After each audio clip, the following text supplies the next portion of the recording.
Radhe Krishna friends, आपका दिल से स्वागत है हमारी और आपकी चैनल आइडियल मेमोरियल प्रोफिशिएंसी पे, जहां पर आपके सारे टॉपिक्स की अंडरस्टैंडिंग होगी crystal clear and I will try my best for that. क्योंकि अगर किसी भी चीज़ को अच्छे से समझा जाए तो उसे याद रखना थोड़ा आसान हो जाता है। So without wasting much time, let's get started. Hello hello, welcome back. हमने पिछली वीडियो से स्टार्ट किया था थर्ड एफोरिज्म को, वहीं से कंटिन्यू करते हुए हमने देखा था इंट्रोडक्शन तक और कौन से पॉइंट्स थर्ड और फोर्थ एफोरिज्म में इंक्लूड होंगे वो। तो उसी को क्विक रिवाइज करके आज के टॉपिक की तरफ आज हम कवर करेंगे first 2 point of third aphorism. So आज के टॉपिक की तरफ इंट्रोडक्शन को रिवाइज करने के बाद चलेंगे। तो सबसे पहले इंट्रोडक्शन में हमने देखा था we have seen in the first aphorism the physician's aim is to cure the patient, and in second aphorism what is the ideal form of cure, and it is now necessary to define that the knowledge of physician has to acquire that would enable him to treat the disease with justification and rationality। यानी कि हमने first aphorism में देखा कि physician का mission क्या है, patient को क्योर करना।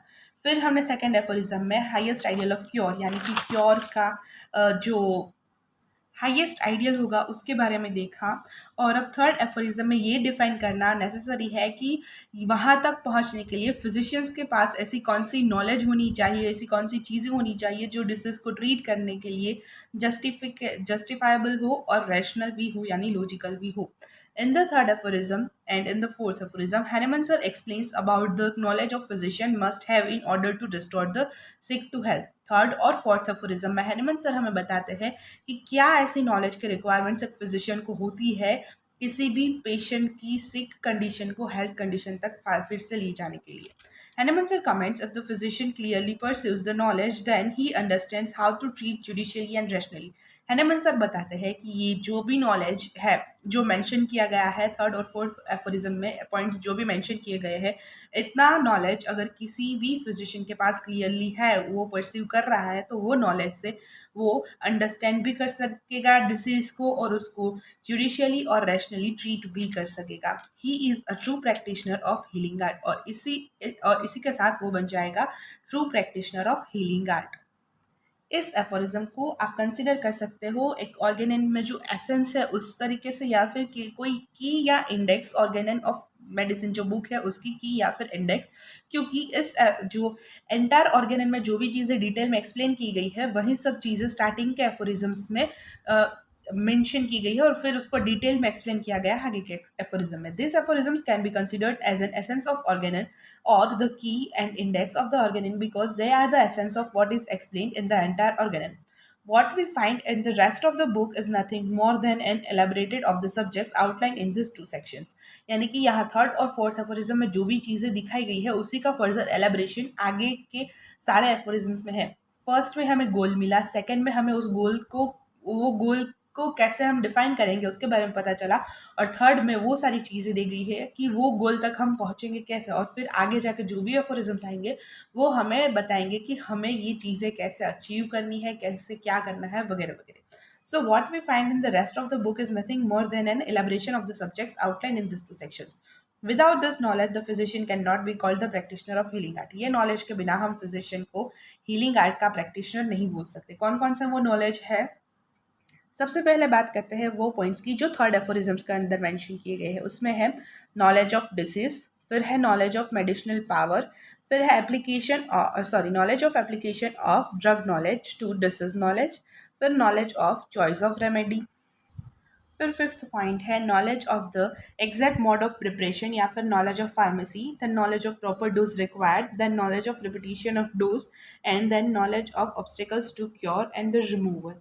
Now, in the fourth aphorism, Hahnemann sir explains about knowledge of the things that derange the health, then the things that causes disease, and then how to remove them from the person। तो ये सारे points हैं जो हमने third और fourth aphorism में in detail में पढ़ने हैं।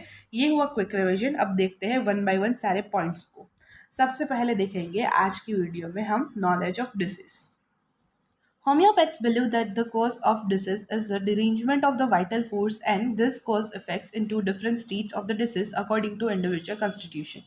यानी होम्योपैथ्स का ऐसा मानना है कि जो डिसीज का कॉज है वो है डिरेंजमेंट ऑफ वाइटल फोर्स, और ये कॉज करता है और इस कोर्स की वजह से डिफरेंट स्टेट्स में डिफरेंट इफेक्ट्स प्रोड्यूस होंगे, जैसे हम डिसीज बोलेंगे अकॉर्डिंग टू इंडिविजुअल कॉन्स्टिट्यूशन। यानी सपोज कि इस पॉइंट को इजीली समझे तो एक इंडिविजुअल कॉन्स्टिट्यूशन है, उसमें डिरेंजमेंट ऑफ वाइटल फोर्स होगा किसी डिफरेंट डिफरेंट कोर्स की वजह से। तो उस डिफरेंट कोर्स की वजह से जो डिरेंजमेंट हुआ वाइटल फोर्स में उसे हम बोलेंगे डिसीज। और होम्योपैथ ऐसा मानते हैं कि ये डिसीज है वो क्यों होता है, due to the derangement of vital force. Homeopath believes that the cause of disease is the derangement of vital force, and this cause affects into different states of the disease according to individual constitution. अब हम ऐसा मानते हैं कि disease क्यों होता है, derangement of vital force की वजह से। ये कैसे derangement of vital force disease तक पहुंचता है, ये सारी चीज़ें हम डिटेल में समझ चुके हैं या फिर आगे की वीडियोज़ में समझेंगे। The first item of the knowledge that the physician is to acquire is the knowledge about the disease.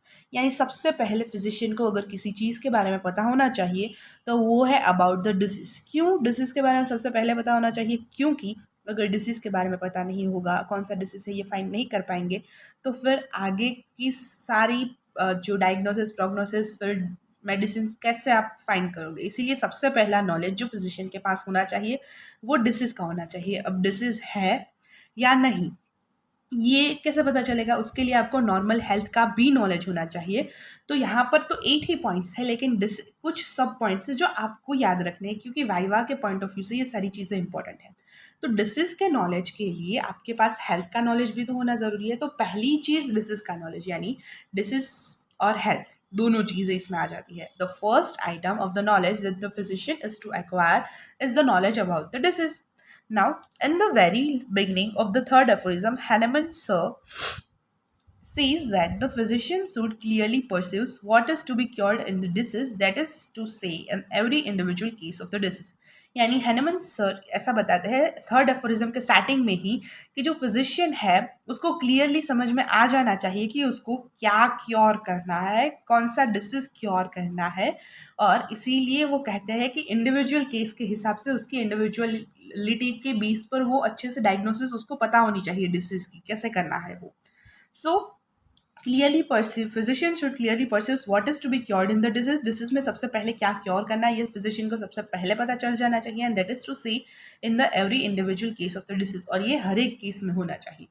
The translator has correctly used here the word perceive, which is to see into, not merely look upon within the external eye, but to clearly understand, to apprehend with the mind and understanding। यानी कि translator यहाँ पर perceive word का use क्यों करता है, क्योंकि वो अच्छे से बताना चाहता है हैनेमन से जो हमें समझाना चाहते हैं वो, इसीलिए क्योंकि परसीव यानी कि ना तो सिर्फ हम अपनी आँखों से एक्सटर्नल आई से सिर्फ सुपरफिशियली देख के बता दे कि ये हुआ है, उसकी अंदर तक यानी वाइटल फोर्स तक क्या डिरेंज हुआ है, कैसा डिरेंज हुआ है, कैसे ठीक करना है, ये सारी चीज़ें हमें क्लियरली समझ आ जाए उस हद तक हमें अच्छे से ऑब्जर्वेशन करना है, सारी चीज़ें समझनी है माइंड और अंडरस्टैंडिंग के साथ।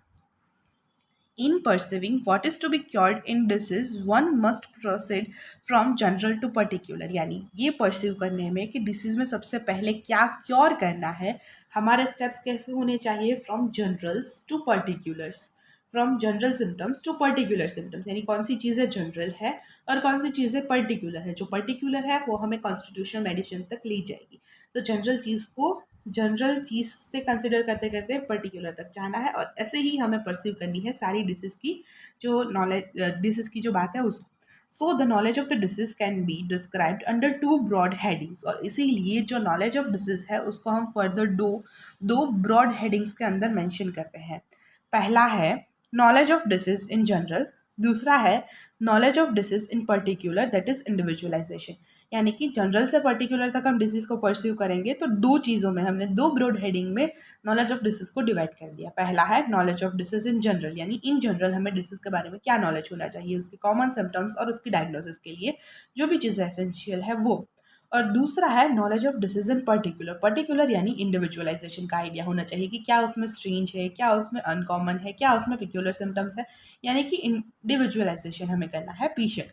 ये 2 प्रोस्पेक्ट से हमें पता होना चाहिए डिसीज़ की सारी बातें, और ये पॉइंट यहाँ पर ख़त्म होता है नॉलेज ऑफ डिसीज़ का।